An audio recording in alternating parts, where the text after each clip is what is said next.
obboleessa kiyya obboleettii tiyya waan ajaa'ibaatiin si himaana dhagaye waan jiruu ta'e keessatti hanga lafarra jirtu nan irraanfattu har'a waan ajaa'ibaatiin si himuu deema. Barri kun bara jijjiirama ariifataa bara teknooloojii bara kana keessaa carraa muraasa irratti namni baay'een wal dorgoma kana keessatti guddinni baay'ee barbaachisaa of argachuu irraa jalqabe.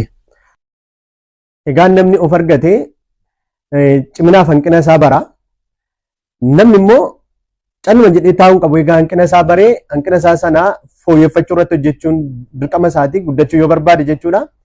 Kallattii of fooyyessuuf jijjiiruu keessaa inni guddaan bara ammaa bal'inaan hojjetamu inni tokko leenjiiwwan hordofuudha. Leenjiiwwan gaggabaabaa garaagaraa hordofuudha.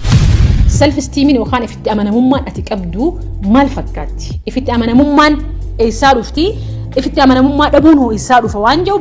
The magic of self esteem jechuun maal jechuudha? What matters most is how you see yourself. Jiruu tantee keessatti, guddina kee keessatti, baha bu'ii tantee keessatti, waan jiruu irratti si qunnamu keessatti, akkaataa ati itti dareedu keessatti, barnoota akkaataa ati itti fuftu keessatti, maatii akka ati itti establish gootu keessatti, kana hunda keessatti wanni murteessaa. It is your self esteem.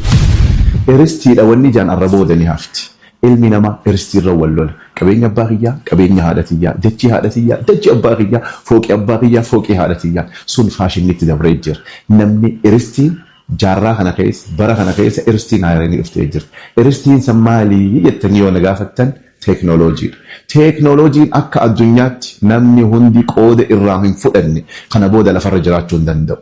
Jireenyuma kee keessattuu teeknooloojii ala jiraachuu hin dandeessu. Wanni ati ittiin ilaalaa jirtu fedhu silkii haa taatu, taabileeta haa ta'u, televezyiina haa ta'u, woommaan ati ittiin ilaalaa jirtu tun iristiirraa takka ta'uu ni beektaa? Namatu mataa keessatti hojjetee wanta naaf sii baasa. Dandeettiin nama eessa jira? Namni waan tokkitti qabatee hin deemu jireenya keessatti. Yoo asiin dide asiin baata wanta ta'eef. In the medium of air,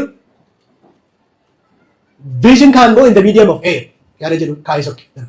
Wanta mul'atu tokko medium of air keessa dabarsitee iddoo biraatti inni collect gochuu hin dandeenya yaada jedhu jechuudha. Cimaa kana keessatti nama milkaa'aa fi dhumarratti addunyaan guutuun harka dhootuuf ta'uu barbaade hoolaa beekamaa ta'uu caalaa leenca dhokataa ta'uu filadhu. Nama of argatee guddisuudhaaf nama rakkisu, jijjiiruudhaaf nama rakkisu, leenjisuudhaaf nama rakkisu. Kanaaf namoonni akkasii sammuun isaanii dammaqiinsa beekumsaa argateera jechuudha. Haaluma kanaan kallattii of eeggannoo irraa kaasanii of hooggansaa keessa waan dhugaadhumaan jiru jireenya keessaa waan dhimbifamee bahe isaanii erga kenname booda gara nama guddummaa isaaniitti adeemuu kan danda'an boriftaan nama kan biraas immoo ija isaanii bananii guddisuu kan danda'an argachuudhaaf leenjiin kun baay'ee murteessaadha jechuudha. Akkamitti nuti carraawwan jireenyaa qabnu barree isa dhugoomsachuudhaan kanaaf carraan kun carraa jireenya keessatti yeroo muraasa dhufudha. Namni tokko ka'ee yeroon tolaan tajaajila namaan jedhu ergama jireenya isaa yoo ta'e yookiin waan keessaatii dhufe yoo ta'e malee barri kun bara daldalaati, bara maallaqaati. Kan biraa hafee baratti namni xiyyeeffannoo namaa daldalee ittiin duroomuudha. Amma sana miti garuu nuti gara namummaa walii kabajuutti dhufnee achirraa kaanee iyyuu gara guddinaatti dhufuudhaaf warra adeemsa keessa jiru wanta taaneef. Hogguu waa'ee keetii yaadatte kamitti maaltu sitti dhaga'ama? Kana definition is self esteem. So Henry Ford, what a man thinks of himself, so he is. Waan namni tokko waa'ee ifii yaade san tahaadha jechuun nin danda'a yoo kajette taate ni dandeessa, hin danda'u yoo kajettu taate hin dandeessuudha in general. Jiruu tantee keessatti maaltu calaqqisa gara hundaanuu jechuudha. Hogguu if gaafatte ati meeqa? Gatiin tee meeqa? Maaliif gati ati fi kaniteetu jiruu tantee murteessa waan ta'eef? Gatiin tiyya qaaliidha jetta moo gatiin tiyya jiddu galeessa moo gatiin tiyya gabbuutuudha? Gatii tee siitu ol kaasaa siitu jiddu galeessa godha siitu gabbuusa. Nam tokkollee gatii tantee murteessuu hin danda'u. Gatii tee kan murteessu si. Ifitti amanamummaa dhabuun kan kee maal si godha akka ati abjuun qaban? Abjuu kan keetti akka ati amanne si godha. Kana jechuun maal jechuun totally akka ati abjuun qaban si godha. Yookaan ammoo yoo abjuu qabaatee illee uummati xiqqashoodha hawwita malee waan gurguddoo ani nama bakka guddoo gahuu danda'u ani nama waan guddaa dalaguu danda'u jettee sarartee lafaa hin kaatu. Maaliif self esteem ati qabdu maal waan taateef ifitti amanamummaa ati qabdu bu'aa waan ta'eef. Akkasumatti jiruun tantee waan jiru akkam jiraata jiru boring tahee jiraata. Amata 20 jiraate, amata 30 jiraate, amata 40 jiraate numa jiraate malee waan kan goone. Seenaan ati dalagaa jirtu, seenaan ati dalaguu deemtu sin jirtu, bahaa bu'iin ati dalagaa jirtu jirtu. Life is boring for you. Maaliif self esteem kan keema waan maal ta'eef bu'aa waan ta'eef ifitti amanamummaa waan hin qabneef jechuudha.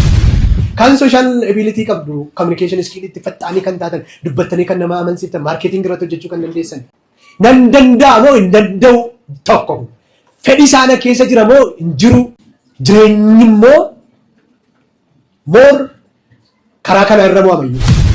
Haa ta'u warri leenjii wal fakkaataa kennitanii ittiin jireenya dhala namaa jijjiiruu barbaadanis bu'aa guddaa buufattu kallattii hojii ittiin uummattan isinii ta'uu danda'a wanta ta'eef waan hubattanii kallattii kanaan jireenya keessan jijjiiruudhaaf ganna kana murteeffattanii galatoomaa isiniin jechuun barbaada. Kallattii dhumaanii warri kana dhageessan liinkii isinii qophaa'ee jiru haalonni akka isinii mijatanii argattan taasifnaa jechuudha waan hubattaniif galatoomaa horaa bulaa deebanaa.